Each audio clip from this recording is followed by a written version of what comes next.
This is the Polestar 4. Now I know that on our channel already there is a review of this car. However, I have been living with this car for the last 6 months. In this video, I'm going to tell you what it's like to live without a rear window. And then I'm going to tell you something that's really annoyed me. Shall we? We're in the UK. It's been 30 seconds between each shot. Right, first up, design. Now, I think this is a very lovely looking thing. I have actually had some neighbours knock on the door and a few people turning heads to come and have a little look at this car. It's electron blue, by the way. You've got to pay an extra £1,000 for this colour. Is it worth it if you've got the money? Yeah, I think it is. I also like the headlights. I like the design, the overall look of the thing. However, it's very wide.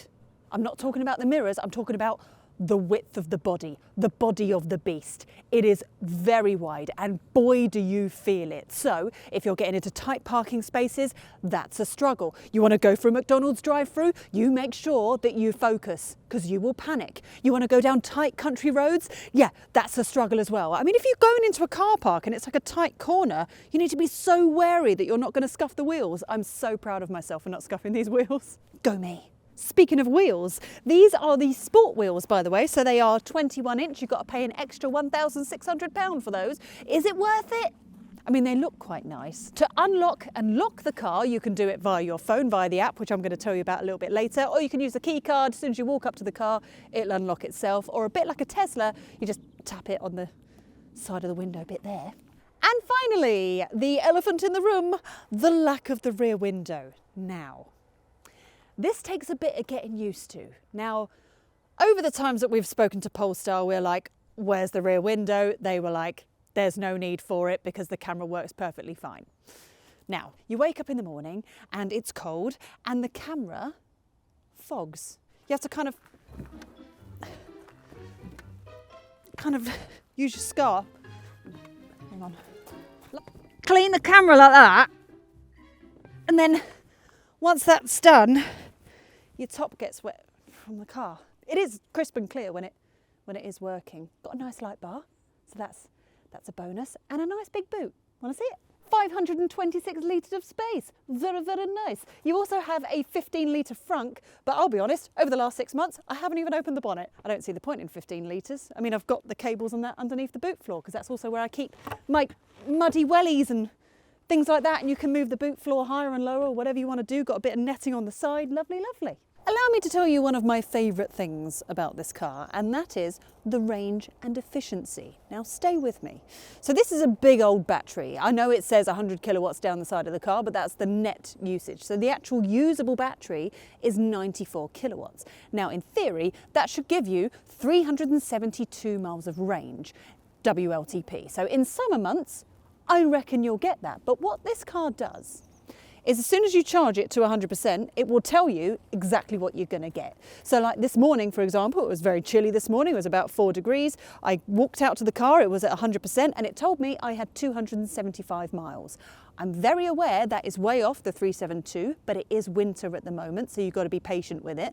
But that 275 miles, I know that that car will give me 275 miles. Brilliant. Now, even in the winter months, I've been getting 3.1 miles per kilowatt hour. Now, those numbers, the 3.1, is what I've been getting over the last couple of trips that I've been doing, which is mainly motorway driving, and it's been cold, and it's been around 290 miles. That's not bad, is it? It charges at 200 kilowatts, which is very fast, and I did manage to actually plug in at a fast charger, and it charged at 200 kilowatts. It did. Now, on my last long-term video where I had the BYD seal, I did get a comment saying, can you let us know what the app is like? So, boom, there's the app. Is it good?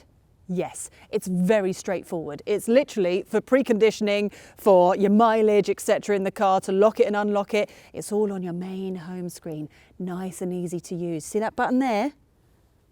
Lock the car, just like that, and it's done it. Amazing. And then you can look at the details of the car. Nice and straightforward, connects every time.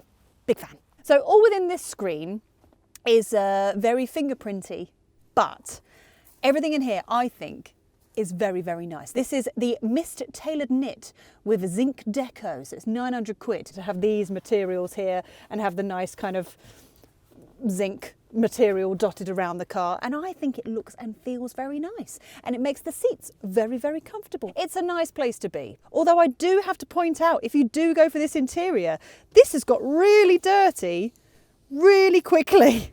The only button that you have in here is that. That is your volume control and your play and pause when you're listening to your radio or your Apple CarPlay or whatever you're doing and listen to your podcast, that kind of thing. That's all within that button. Everything else is on the screen. Now, there is something that I'm going to point out to you a little bit later on while I'm driving that's irritated me within this screen. But all within here, I mean, it all just seems to work reasonably well when it does want to work. The cameras, the 360 cameras work really well. The climate control works really well. You can access that from your phone to precondition the car. That's all great. And then obviously you have this, which is very crisp and very clear. The steering wheel's nice as well, by the way. These are actual buttons, and they work really well. There is something that is quite irritating within this car, and that is that you have to do everything within the screen, including opening the glove box. You've got to close the mirrors through the screen. You've got to do everything through the screen. You can open the boot through the screen. You can open the charge port through the screen. Oh, this is such a good time to tell you how much this screen's annoyed me. I've lost all of my favourite radio stations. It's changing the radio station! This screen has been really temperamental. Storage is all right. So you've got a bit of storage going on underneath here, and then a bit in there, which is where I keep my Tesco trolley pound. That's very small, by the way, but that's also where your USB-C ports are. You've got a little bit of gap in there to chuck some things in there. Door bins are an okay size. I wish I had more little things. You know, like in some cars, you've got like a little extra bit there. I wish there was a little bit more of that. There's your wireless charging, works really well. It's not cooled, so your phone will overheat while you put your phone in there, but it does charge your phone up pretty well. It doesn't keep it at the same percentage. It actually charges your phone, which was one of my biggest bugbears in the BYD Seal, because it just kept it at the same percentage. But this actually does charge your phone, so that's good. This is the place to be. It's very nice back here. It's not very often that you get to sit in the rear seats of your own car, but if you care about your passengers, you would like this car very much. This is super spacious. So that is set up for my driving position. I am 5'6.5", 169 centimetres. Boom, you got loads of space here. That's nice and pingable. And then you've got the screen down here because you've got rear heated seats. That's very nice. You can control your music, control your temperature, all of that stuff within this screen. And then the ambient lighting, I've said it before, I'll say it again. It's really, really nice. Because instead of having a rear window, it's ambient lighting back there. So at night, it's stunning. And I think as well, because of the panny roof, it just makes it feel really airy and really bright and spacious, but also at night, cozy with the lights. Ah! Before you set off driving, the first thing you're going to want to do is turn off your bing bongs. I've found that every road, pretty much every road I've been on, where it should tell you the speed of the road, it's always got the speed wrong. So then it bing bongs at you, telling you that you're speeding, even though you're not. You know I said about the width of the car? Okay, this is wide. This is wide, and you can feel the width of the car whenever you're driving it. So when you have to go through tight little gaps on great British country roads, or you've got to try and squeeze through a little town centre road, that kind of thing, or even just getting into parking spaces, it's tight. This isn't the most powerful car I've driven. I mean, I've literally gone from having the BYD Seal all-wheel drive excellence, which was, 0 to 60 in 3.8 seconds. This is 0 to 60 in 6.9 seconds. She's more leisurely. If you want to go for the performance version of this car, then go for your life. That's obviously much quicker. But the version I've got here is a single motor, long-range rear-wheel drive. It's also reasonably quiet and reasonably smooth. Occasionally, you're going to whack into a pothole or something, or a horrible bump, and you'll go, oh, and you feel the whole thing go through the cabin. But aside from that, drives very nice. You can change things to suit your needs. So you can change the feel of the steering. You can have it quite loose. You can have it quite firm. I like to sit mine in standard mode. You can change all of that through the screen. So I quite like the sort of middle ground. There's a bit of weight to it, but not too much. That's where I like to sit. I also like the one pedal driving. That can be changed either via the screen, or I do have it in my favourite shortcuts where I can change the level of regen braking.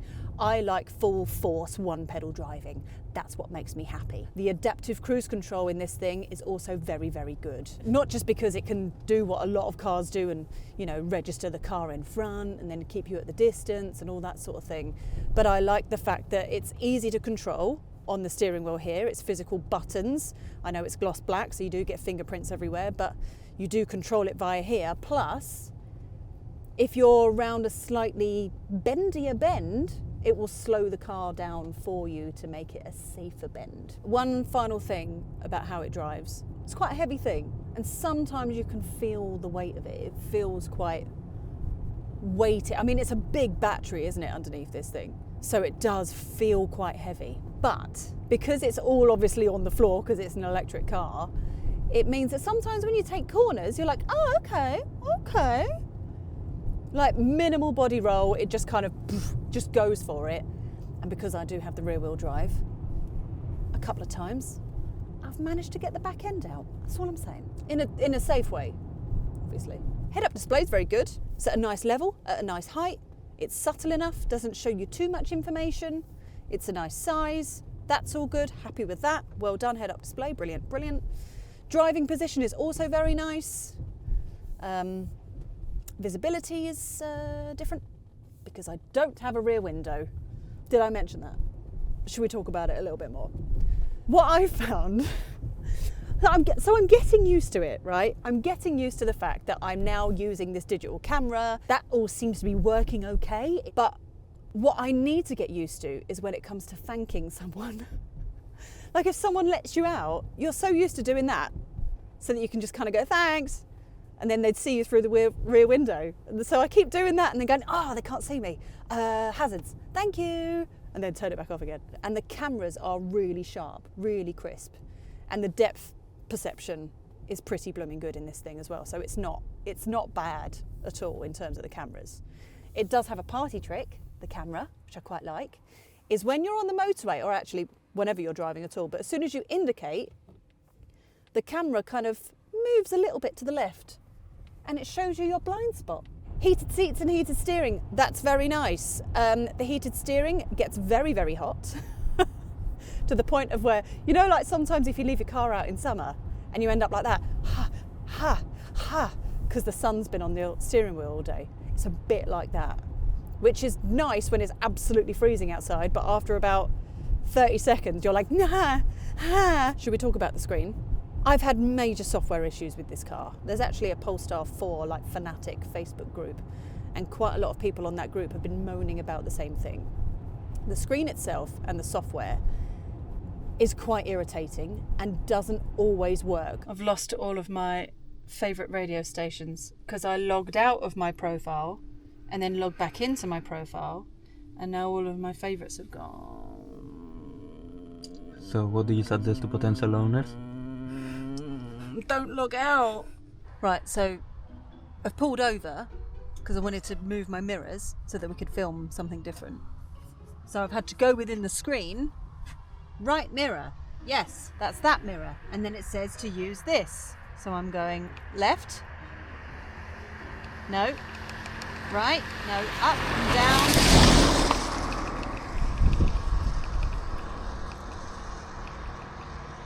It's just changing my music now. It's changing my music. Use the right side touchpad on the steering wheel.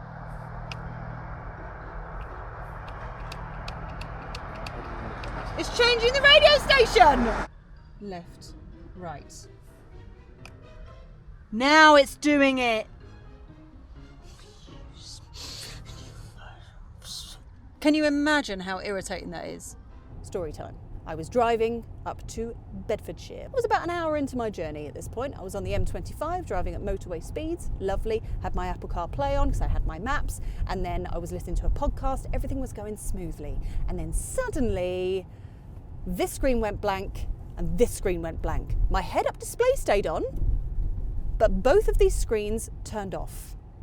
It didn't affect how the car drove at all, so I didn't panic. I was very proud of myself. I didn't panic. So the car kept driving, no problems. I had my cruise control on. that was working fine. So I went, huh. And everything turned off. About 15, 20 seconds later, this screen turned back on again, so that was fine. This screen, however, took about 20 minutes to reboot itself and turn itself back on again. And then I had no sound, not for my podcast, no radio stations were working, and I also had no indicator sounds. It was really strange and very annoying. Judging by all of the software issues that I've had with certain buttons not working and that kind of thing, it didn't surprise me, which is probably one of the reasons why I stayed quite calm. But I need to let you know these things, right? And apparently it's quite common, according to the Polestar 4 fan page on Facebook. The indicators themselves take a bit of getting used to, because you hear them from left to right. I'm indicating left, the sound's coming from the left. And the tick sounds a bit like, you know, at the end of like a vinyl record, and it's just kind of stuck because it's finished. The headlights, it's got the smart headlights, so it can turn on your full beams and then it will block out the car that's coming towards you. Sometimes it looks a bit like a party dance, which I quite like. So those are good things. They're good things. There are good things about this car. It's just the software that's been a real pain in the pain. It's been a pain. Yeah. Now this version that I have here is £62,500, which is actually quite a lot of money when you think of all of the Chinese options that you can get instead. Depends on what you're after. I mean, in terms of the quality of materials, all very nice. The battery, the charging, the range, that's all fantastic. The software, not so much. If that can be tweaked and can be fixed, I think it's well worth the money. I have spoken to Tom Barnard and I've got a Barnard's bargain. If you don't know what that is, then check on the Electrifying website. But he's told me our normal lease deal that we normally do through electrifying.com. So it's a 36-month deal. You put down 6 months deposit for 8,000 miles a year. You can get one of these for £544.64, which isn't bad, considering BMWs are much more expensive than that, aren't they? So that's not a bad thing. If you've got the money, I reckon you'd like it. It's just a case of getting used to the little tweaks, the lack of the rear window, that kind of thing. Learning how to thank people by winding down the window and thanking them like that, or putting on your hazards. And that's fine. It's all right. I could carry on living with it. I'd rather have a BYD Seal though, if I'm honest.